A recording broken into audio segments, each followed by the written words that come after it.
Au nom de Dieu, le clément, le tout miséricordieux, le très miséricordieux, très enchanté de vous retrouver encore ce soir, 11e jour de Ramadan, marathon de 30 jours, durant lequel chaque jour nous sommes au rendez-vous au quotidien pour 30 minutes et prédication spirituelle. Aujourd'hui, nous allons aborder le thème de la liaison entre Dieu, les anges, le diable et l'homme. Voilà, c'était notre réalité telle que nous sommes arrivés sur ce monde, que nous avons déjà vu par les preuves de l'écriture, telles que Dieu le Créateur s'est révélé à l'homme. Il nous a bien dit que c'est lui, Dieu, le Créateur par excellence de l'univers, des cieux, de la terre et de tout ce qui existe et y réside. Voilà, c'est lui le Créateur. Et nous le rendons grâce à cela. Alors, de la création, Dieu en a créé et Dieu a créé des créatures. La première des créatures que Dieu a créées, ce sont des anges. Qui sont-ils les anges? Les anges sont des messagers de Dieu. Les anges ont été créés par la lumière et rien que pour adorer Dieu. Les anges ne sont là que pour adorer Dieu et ce n'est que ce qu'ils font. Donc les anges sont dotés de 2, de 3 ou de 4 ailes. On peut le retrouver dans Sourate 35, verset 1 pour ceux qui aimeront bien vérifier. Mais on nous dit ceci, il exalte la gloire de Dieu nuit et jour et s'interrompt point. Voilà. Donc, telle est la tâche qui est dévolue donc aux anges. Et les anges peuvent aussi apparaître aux hommes sous la forme humaine. C'est ce que nous allons prendre comme référence lorsque l'ange Gabriel a apparu à Marie. Dans le Coran, dans Sourate 19, verset 17, il nous est dit « Nous lui envoyâmes notre esprit Gabriel qui se présenta à elle sous la forme d'un homme parfait. » Voilà, donc ça c'est en ce qui concerne effectivement ce que nous pouvons dire à propos des anges. Donc les anges, premières les créatures avant les hommes. Et après les anges, Dieu a créé aussi les djinns. Les djinns qui sont autrement dit les génies. Et parmi ces génies-là, il y avait le diable. Parce que le diable n'est pas un ange. Il fait partie du groupe des génies. Voilà. Et après donc la création des diables et des génies, et Dieu a décidé donc de créer l'homme. Dieu s'adressa ainsi aux anges que je vais créer un homme que je vais mettre sur la terre. Voilà. Et on a vu cela dans le Coran. Et lorsque Dieu était en train de créer l'homme, Dieu a donné l'ordre aux anges de dire, y compris le diable qui était là, lorsque je veux créer l'homme, vous devez vous prosterner devant l'homme. On a vu que le diable a refusé de se prosterner devant l'homme. Ça, c'était pour le premier acte de désobéissance spirituelle dans l'histoire de la spiritualité. Donc, c'est le diable qui a désobéi. Et je vous ai dit tout à l'heure que les anges ne désobéissent pas à l'ordre de Dieu parce qu'ils sont créés que pour ça. Mais regardez, nous les hommes, nous désobéissons à l'ordre de Dieu. C'est parce que nous ne sommes pas comme les anges. Mais les anges, eux, ils ne désobéissent pas. Ils sont créés que pour obéir aux ordres de Dieu. Donc les djinns et nous, c'est nous qui désobéissons. Voilà, c'est pour dire que les créatures ont parfois certaines réalités les uns et les autres. Nous ne sommes pas toujours les mêmes. Voilà, c'est pour cela le diable, qui n'était pas dans la réalité des anges, lui, il a désobéi. Et comme il a désobéi, et Dieu le chassa du paradis. Et quand Dieu l'a chassé, il a dit à Dieu, donne-moi le temps. Et Dieu lui a donné le temps. Et Dieu est juste. Et Dieu, quand il a donné quelque chose, il respecte ses engagements. Et Satan a demandé, donne-moi le temps lorsqu'ils seront ressuscités. Dieu a dit, tu fais partie de ceux à qui le temps est accordé. Alors, de ce que c'est fait, le diable a fait des promesses à l'homme. Parce que le diable, vous devez retenir que le diable n'est pas l'adversaire de Dieu. Le diable connaît Dieu, le diable craint Dieu. Le diable est l'adversaire de l'homme, l'ennemi de l'homme, le jaloux de l'homme. Et le diable va faire donc des promesses. Alors la première promesse du diable, on va voir ça dans Sourate, certes, versets 16 à 17. Pour lire, qu'est-ce que le diable dit? 16 à 17. Il dit, puisque tu m'as mis en erreur, dit Satan, je m'assoirai pour eux sur ton droit chemin. Donc le diable promet déjà de dire que, en tout cas, je ne vais pas les laisser dans le droit chemin pour être fidèle à toi, pour te rencontrer. Ça, c'est la première déjà promesse que le diable fait. Il en fait la deuxième. Et la deuxième promesse que le diable fait, on le retrouve dans Sourate 15. Sourate 15, verset 39 à 40. il dit ceci. Il dit, Seigneur, parce que tu m'as égaré, je leur enjoliverai la vie sur terre. Excusez-moi, Seigneur, parce que tu m'as égaré, je leur enjoliverai la vie sur terre et les égarerai tous. Donc, là encore, il promet d'égarer les hommes. Et enfin, il va faire encore une troisième promesse dans Sourate 4, versets 118 à 119. Écoutez ce qu'il dit. Dieu l'a maudit. Et il dit, certainement je prendrai tes serviteurs une partie déterminée. Donc, ça c'est ce qu'il dit. Il continue à 119, il dit, certes, je ne manquerai pas de les égarer, je leur donnerai des faux espoirs. Notez ça bien, c'est à nous. C'est nous. Voilà. Je leur donnerai les faux espoirs, je leur commanderai de fondre les oreilles des bestiaux, je leur commanderai d'altérer la création de Dieu. Quiconque prend le diable pour allié au lieu de Dieu sera certes voué à une perte évidente et à Dieu de conclure. Donc, le diable s'est prononcé par rapport à l'homme pour dire ces hommes-là, je vais donc les égarer. Et Dieu leur répondit. Dieu répondit à Satan, nous le retrouvons donc dans Sourate 15, verset 42. Sourate 15, verset 42, je vais vous le retrouver. Oui, voilà. Alors, qu'est-ce que Dieu dit à Satan? Il dit dans Sourate 42, sur mes serviteurs, tu n'auras aucune autorité excepté celui qui te suivra parmi les dévoyés. Donc, Dieu dit, tu n'auras aucun pouvoir sur eux en dehors de ceux qui te suivront. Donc, si quelqu'un ne te suit pas, tant qu'il est du côté de Dieu, tu ne pourras rien faire de lui. Dieu répond encore à Satan, Sourate 7, verset 18. Nous retrouvons Sourate 7, verset donc 18, ce que Dieu dit. Sors de là, dit-il, Dieu à Satan. Il dit à Satan, banni et rejeté, quiconque te suit parmi eux, de vous tous j'emplirai l'enfer. Donc Dieu dit, si vous suivez Satan, les hommes qui suivront Satan, et eux et Satan, tous iront en enfer. Voilà ce que est advenu de ce que Satan avait dit, et Dieu l'en a répondu. Dieu a pris l'homme et la femme, les a mis dans le jardin d'Éden. Mais Dieu a créé l'homme libre et il lui a dit, voici le bien, voici le mal. L'arbre qui est au milieu du jardin, tu ne toucheras pas. Alors, malheureusement, lorsque le diable est parvenu à eux, Dieu les a laissés le libre cours parce que Dieu a donné l'ordre. C'est comme nous sommes là, nous les êtres humains. Nous sommes sur terre, nous avons les paroles de Dieu, nous avons la législation, mais nous sommes libres d'accepter ou de refuser ou d'exécuter ou de ne pas exécuter. Malheureusement, il y a une conséquence sur notre action. Que tu acceptes ou tu refuses, tu acceptes, c'est bien. Tu refuses, c'est mauvais. Alors tu assumeras donc la conséquence. Et le diable est venu donc faire tomber Ève pour dire à Ève que non, mais écoutez, il faut goûter ce fruit, je suis un bon conseiller pour vous.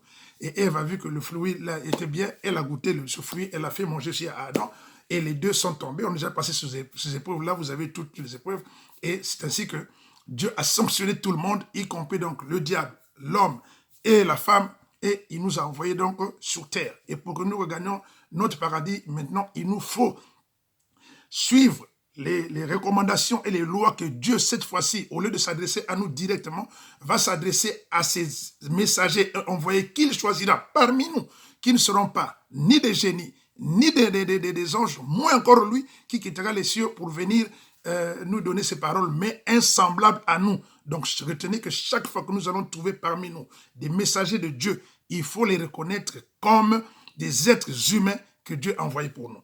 Donc, telle était la promesse. Et voilà qu'on est arrivé sur terre de la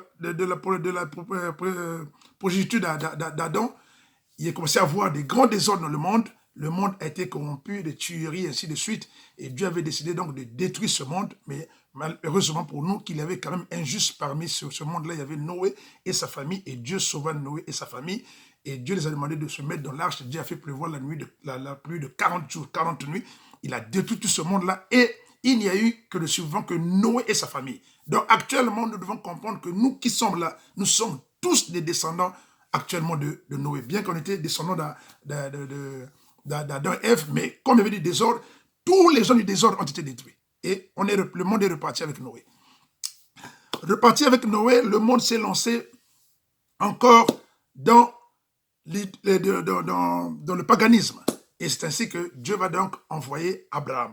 D'Abraham, le monde continue encore de l'associationnisme. Dieu envoie Moïse. De Moïse, Dieu envoie Jésus. De Jésus, Dieu a envoyé le prophète Mohammed. Voilà, la prophétie est clôturée. Ceux à qui Dieu a envoyé et nous a envoyé ces commandements, en commençant par Moïse avec les 10 commandements, la Torah, en passant par Jésus avec l'évangile et en passant par Mahomet avec le Coran. Je vous ai donné hier que Dieu a dit, ne faites aucune différence entre ces prophètes, acceptez-les tous, parce qu'ils ne sont pas, c'est pas vous, ils sont pas, c'est pas les hommes qui les ont envoyés, mais c'est Dieu qui les envoie pour les hommes et avec le message de Dieu. Exemple, si tu es à l'école, tu es en primaire, tu es en secondaire, tu es au lycée, tu es à l'université, mais si tu t'arrêtes en route, tu ne pourras pas être intelligent. Les cours changent selon le niveau.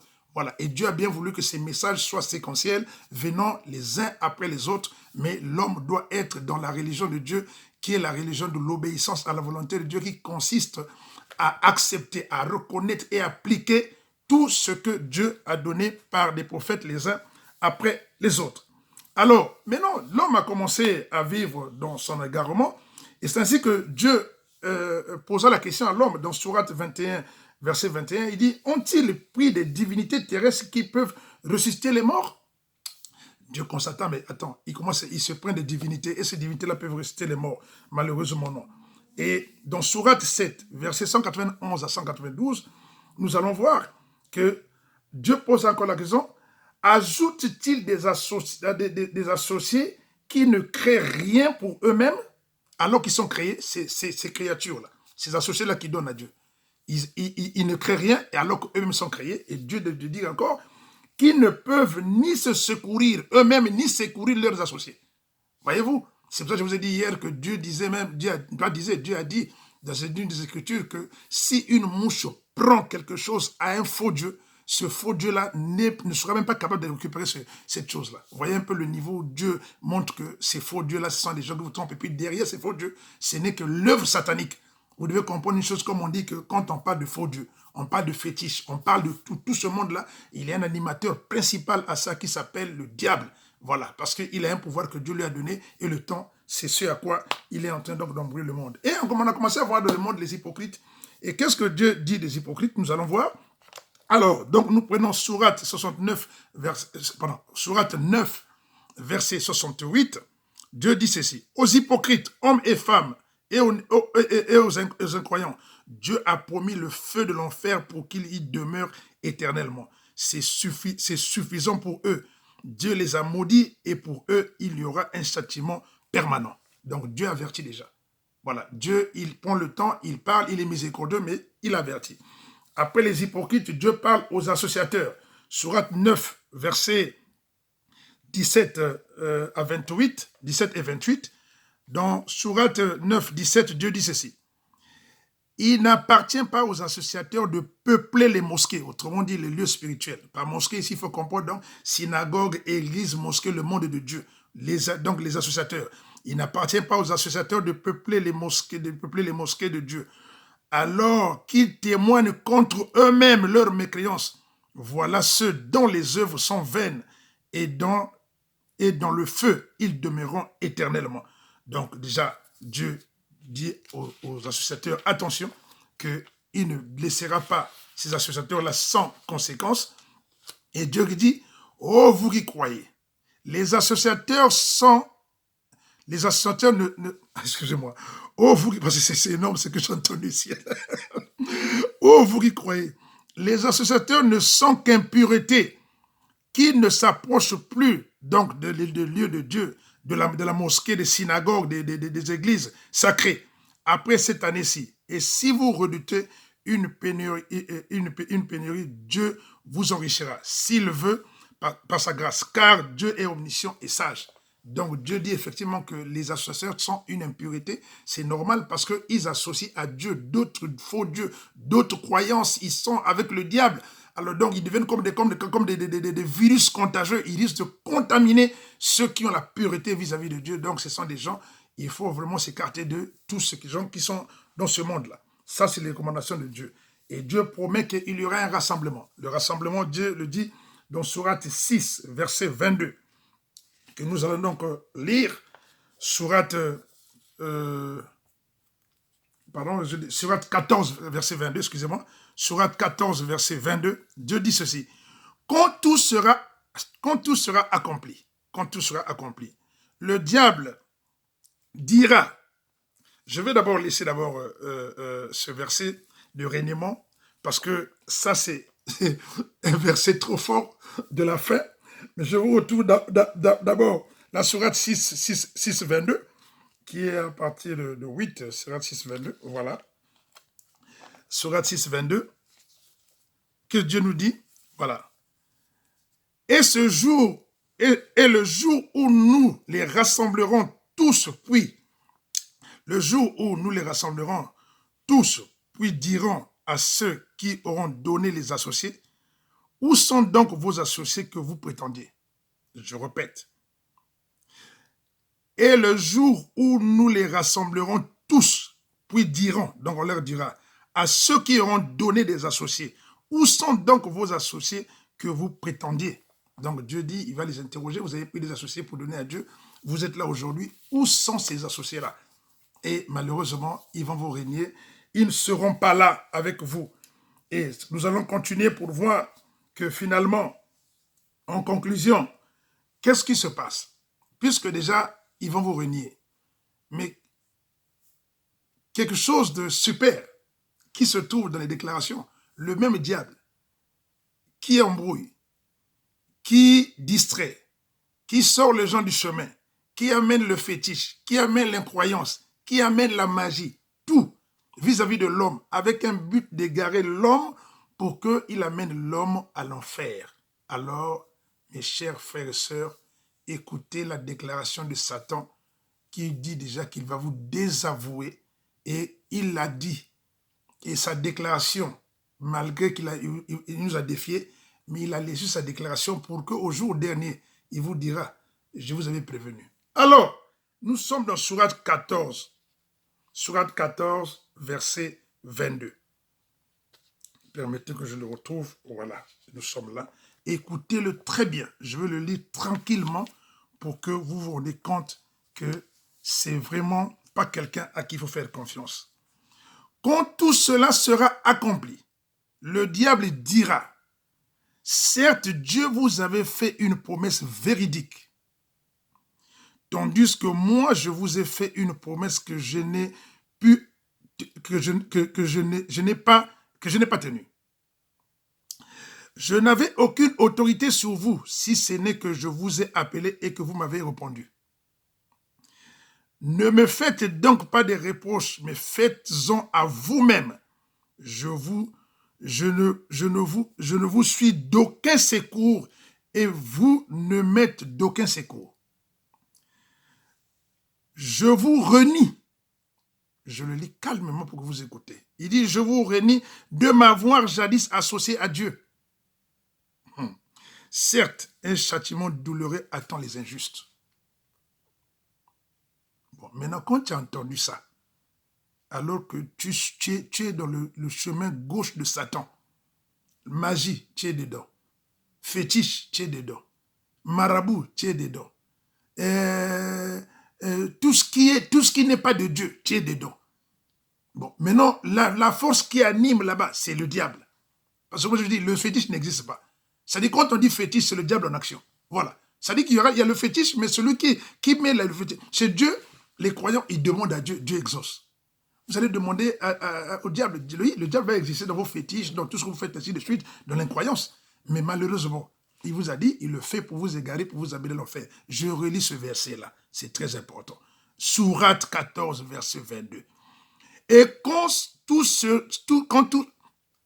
sera accompli, le diable dira, certes, Dieu vous avait fait une promesse de vérité, tandis que moi, je vous ai fait une promesse que je n'ai pas tenue. Je n'avais aucune autorité sur vous, si ce n'est que je vous ai appelé et que vous m'avez répondu. Clairement, il se dégage, il dit, je ne vous ai pas forcé.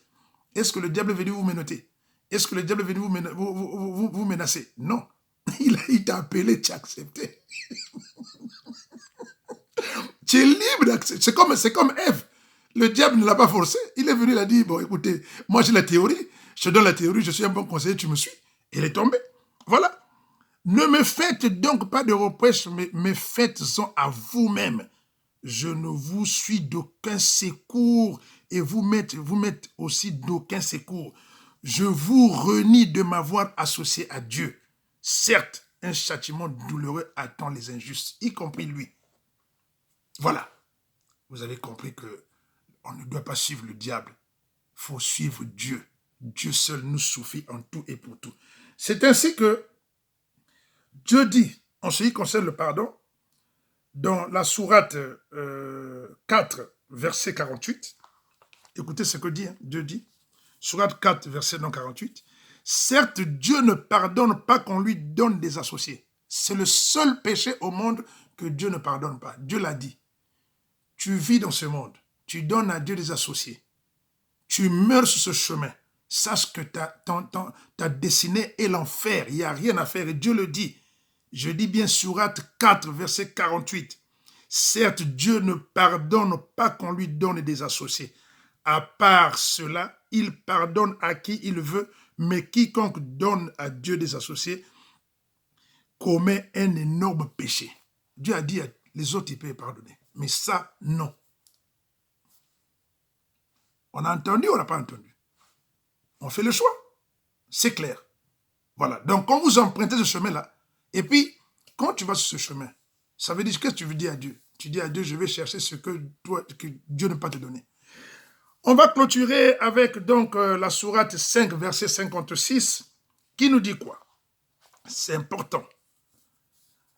Quiconque prend pour allié Dieu, son messager et les croyants réussira, car c'est la partie de Dieu qui sera victorieux. C'est clair. Là, c'est la fin. À la fin, c'est toujours Dieu. Dieu qui est victorieux. Il a dit, quiconque prend pour allié Dieu, donc si tu es du côté de Dieu, son messager, donc les messagers de Dieu, qui t'ont apporté les paroles, t'ont exécuté, et les croyants, réussira, car c'est le parti de Dieu qui sera victorieux. Maintenant, je pense que, comme on l'a dit, les oreilles que Dieu nous a dotées sont faites pour comprendre, écouter et comprendre.